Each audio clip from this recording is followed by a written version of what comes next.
Okay, so cheers. Cheers. Thanks for organizing this strawberry buffet. Thanks for coming, and what a great idea. How did you come up with this idea? I think it's TikTok. How can this be a thing like in December, right, in the middle of winter? Seoul, Korea is still the same climate as Germany. And so I checked a little bit at the internet, and then I figured out, okay, there are several events like this.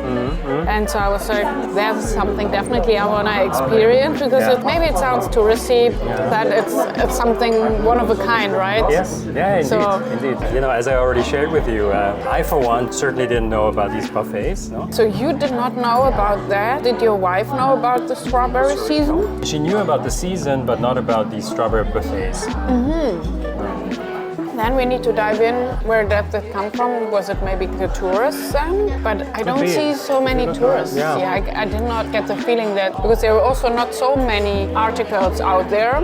So I thought it's definitely a local thing. I thought what to do. I would guess that it is somehow linked also with the Korean interpretation and customs of Christmas.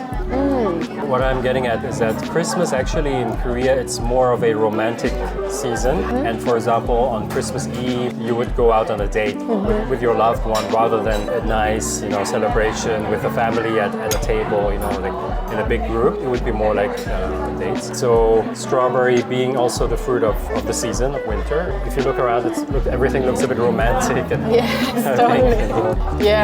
That's why it's probably very booked out also. I've seen yesterday also some couples walking around like carrying flowers and all that stuff. Strawberry is kind of a sensual fruit, right? It's very often in campaigns and advertising. It's always seen as very coupley thing,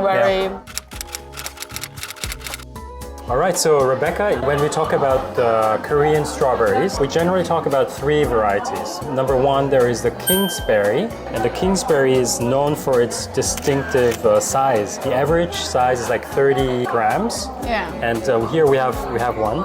Just compare it with your hand, it's very big. It's very big. So, and this is very rich in juice. When you bite in it, it really has an overflowing juice quantity, and then also it has a subtle peach aroma. Okay, I will check that. You will check that, yeah. And then also it has a very crisp texture when you bite in it. Should we do it? Shall we try? Yeah. Yeah. Here we go. Cheers.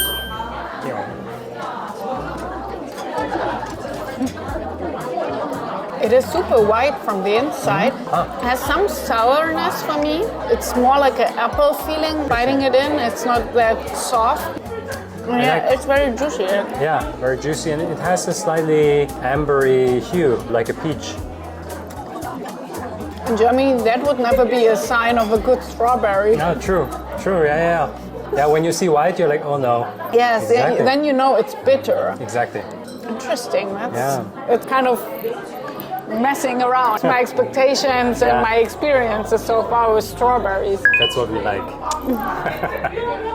I mean, this is basically a full dessert right here. It's like have 1 or 2 and then that's it. But I guess these are kind of very exclusive ones, and so the price are maybe even higher for them.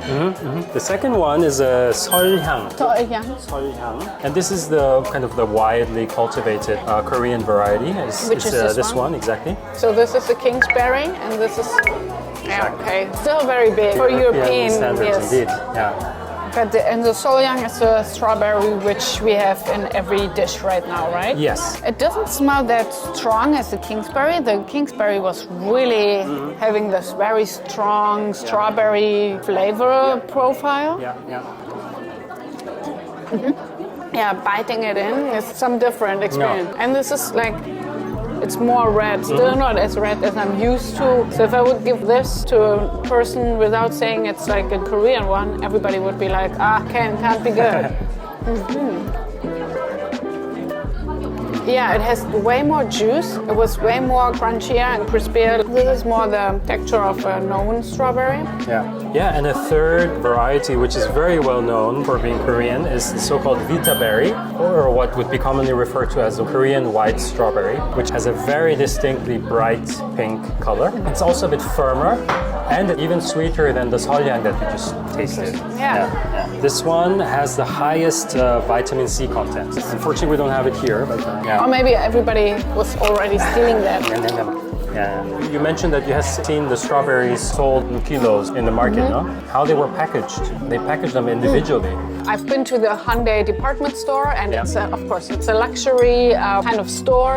The strawberries were packed really each one by each one. Yeah. But at the market, they were in bigger crates. They were laying next to each other, Exactly. and in Like Germany this. you just throw them in the box. Exactly. I was taking pictures of like the prices to kind of check. It said 1 kilogram of strawberries, like 30,000 won. And I'm like, 30,000 won, that means probably something about 26, 28 euros for 1 kilogram. Yes. No way.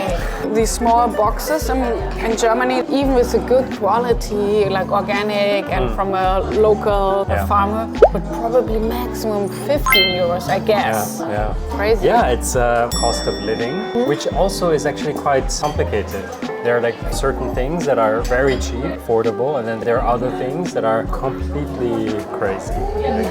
Unfortunately, fruits and vegetables being one of them. Do you have an idea how it comes? These strawberries, these are not imported. Why is the price so expensive for fruits and vegetables? That's what I did not understand. And so that's what I'm like wondering.